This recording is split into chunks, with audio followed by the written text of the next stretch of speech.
Good morning, everyone. Good morning. It's a pleasure to be here. My name is Adrian Obando. I'm Costa Rican, born and raised. We decided to meet in Santa Teresa because I was coming for work. And his day was so hectic that we were not able to chat or meet or anything like that. So my day of work ended and I just went for sushi, which is always a good idea. So first roll, the first cocktail in my table, and there comes Lian with Minerva and Rakesh and other members of the team after a killing day of work, and they decided to go to the same restaurant. We have a lovely evening, and we talk, we connect, and then it continued kind of my search of what I wanted to be near to Yoko. And I called him and I said, listen, it's not that I'm going to try or pitch to be your corporate attorney, your real estate attorney, or be part of it, like in that very attorney world. But I want more that if Yoko can allow me to serve the community and the members in the way that I know. And if they can find a way or they can find a fit, me being an attorney, and members that will appreciate that I can take them through the process of settling in Costa Rica, that is the thing that I wanted to do. That is because, and as you can see, I was looking more for a connection with the members in the community itself, in the sense that I felt that I can give to the community, and that community will grow organically into something even bigger than what even the founders have envisioned. So if you can see, my connection was more coming from the heart in so many ways. Maybe law and heart doesn't go all that time along, but in this case, that was the reason.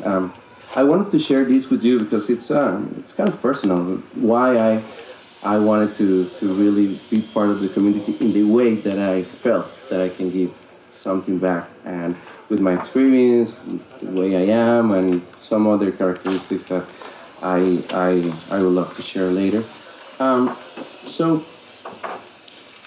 I guess that's the reason that I'm speaking here today, because I really care about everyone having the best journey to Costa Rica as possible. We're already working with members into different legal aspects of their journey to Costa Rica, and we have a commitment to Yoko and the members to be very value conscious and very respectful also of what we charge. I think this is important to mention. I think it's important. Being an attorney, it's not always it's not always easy because everybody's thinking, how are you charging, what are you doing? But we don't charge, for example, for initial consultation because we feel that we want to earn your trust. And that is important for me. Because many people will charge or pull the clock just to give or let people know what they know. And we, on the other hand, want to earn the trust of the people that are approaching us. So, and this is also about our respect. Like, we're very respectful. We work with objectives, and we want to be paid for what we were hired to, and no more than that. So, this is my heartful part of the conversation. Now I can go into little details of the law, and it will be very easy. I just drafted a few 5 must take for the day in the legal part, and the first is real estate. Costa Rica is a very safe environment to invest. Billions of dollars have been invested in the last decades. We have the legal framework to do it. We as a country have the legal framework for that investment to occur. But be mindful to choose the right team to take it through that process. It's very, very important.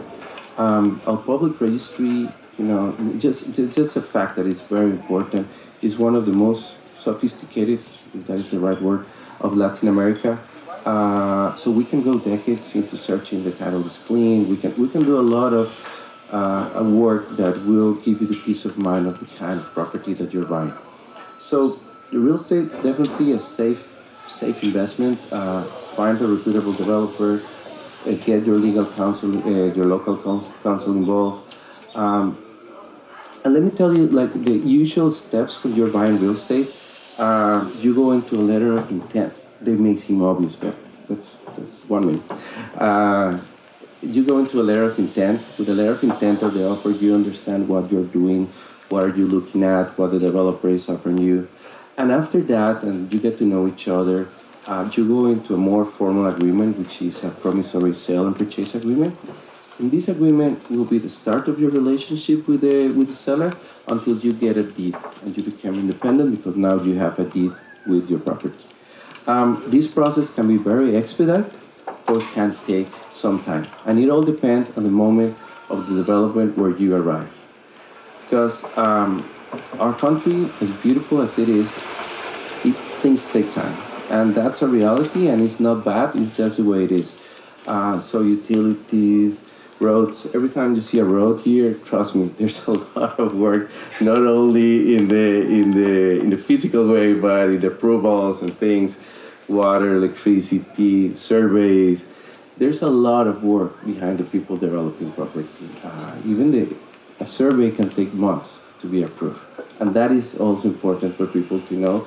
So when you have that final product, that means that there's a lot of work behind it. So that promissory sale and purchase agreement will take you through that process. Also, it will establish escrow, like how much money you need to put down, what is reimbursable, not reimbursable, what part becomes hard, not hard. Also, the due diligence process. Due diligence is the moment of the contract where you research with your counsel what are you getting to, and your counsel, they need to send you a report. They need to tell you, and it's also a moment for you to learn what is the process that you're getting into. And after that, you go into what we call the closing, which is a document that has to be in Spanish because it's a transfer of deed, and we are obligated to do it in Spanish, but we get everything translated to the buyers. And that transfer of deed is done in a notary public book. It's not being a notary public here in Costa Rica is different, and it's not some kind of it's not the usual administrative role. First you become an attorney, then you become a notary public. So it's a big responsibility here. And with that transfer of deed, you file it into the public registry. Be sure that you, of course, get a quote before of what are the expenses, the fees, and everything related to that. That is very, very important. And the deed can be transferred to you personally or to a local entity. And many people tell you need a local entity, you need a local entity. Yes, I think from my experience that is the best way to go. It's not mandatory. You can own property in your personal name. It's not like other countries that you need to go into more complex structures to own property. Here, definitely, you can own it personally or through an entity. That entity can be a corporation or can be an LLC or what we call here a limitada. That gives you flexibility to operate. Flexibility so that if you need to do something, you can issue powers of attorney for the attorneys to do here some kind of work, engage someone, get utilities, get something. It allows you to do some estate planning also, and I'm going to explain that as well, and give you some flexibility also in the tax part. So, but it's not expensive to create an LLC here. It's not expensive at all, but be mindful that it has annual obligations that you need to take care of. They're not a lot, but if you do not take care of those annual obligations, then it'll start to accumulate, and it's more difficult to fix later. But only by January, just know that there are a few things that you need to take care of. Of course, for our clients, we sent a memo. We sent a memo every January, telling them what are their obligations, and actually making things easier for them in the sense that this is the obligation for the whole year. If you send us the funds, we'll be happy to pay everything for you, so you have that peace of mind. So real estate, your entity, taxes. Taxes are taxes.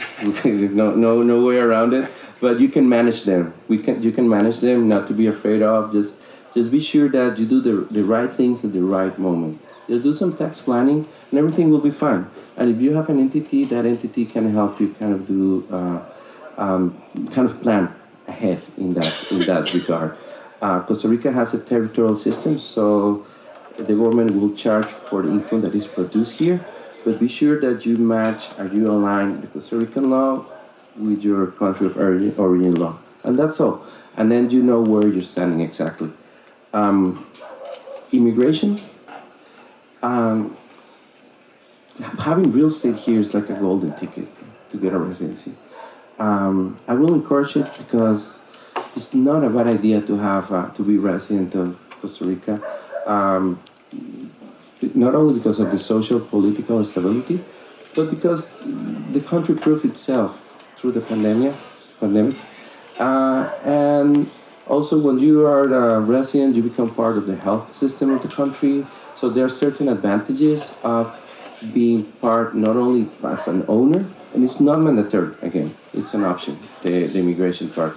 But it's I say golden ticket because you basically you have that investment and you come with some requirements, and the system will will put to test your patience, but we'll get there. Don't worry. And the last part is the estate planning part. You have your real estate, your entity, your residency. You did your estate planning. Now you invested money in this country. So, of course, we're going to live a lot, but let's do things in the right way, just in case, or when the time comes, you know, your heirs will enjoy what you have built here. So there are different ways of doing it. You can do a Costa Rican will. You can put the shares of your entity into an international corporation and do your estate planning on a higher level of Costa Rica. You can even put your shares into a living trust. All this requires legal work in the sense that it needs to be structured properly, but it's something that we encourage. It's difficult sometimes to mention the topic because everybody's very excited about buying the real estate and the new life, and then I come with, just in case, you just think about it, but just have it in your mind. So this is my presentation. I didn't want to take a lot of your time. I wanted to explain why I wanted to be here, why I appreciate being here, and what we feel it's the most important things when you are buying real estate in Costa Rica. Maria and I are here, and we'll be happy to talk to any of you through the process, about the process. And I really appreciate your time. Thank you.